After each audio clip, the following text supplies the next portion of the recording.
as I looked at that in sociolinguistics, I said, wait a minute now, let me take a closer look. And what I found, this was in the 1980s, there was at that time a theory that there was a language of disempowerment in that it was distinctly feminine, that women spoke a disempowered language just by dint of being women.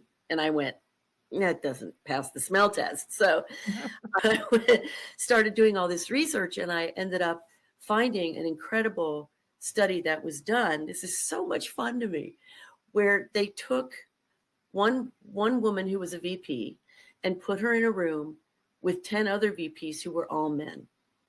And she exhibited, sure enough, different ways of speaking that were very disempowered.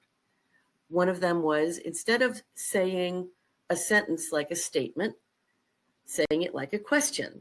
Instead of, I think we should cut this by 10%, she would say, I think I should cut this by 10%. That's very disempowering. It says to you and it says to the others, I don't know that I know what I'm talking about.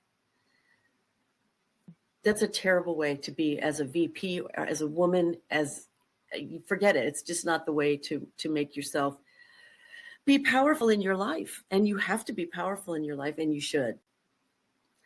So that was one of the things. The other thing was something that I call a prophylactic approach to making a statement.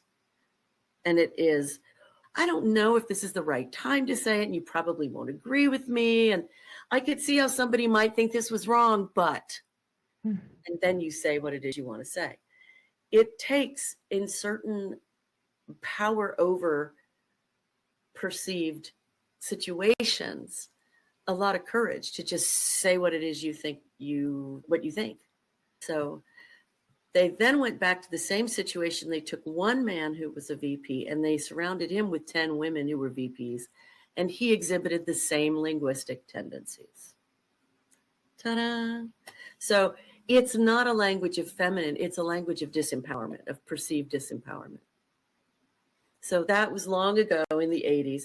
And I've been on this path ever since of how can I, as a woman, as a professional, as a fellow human being on this planet, have, be, and do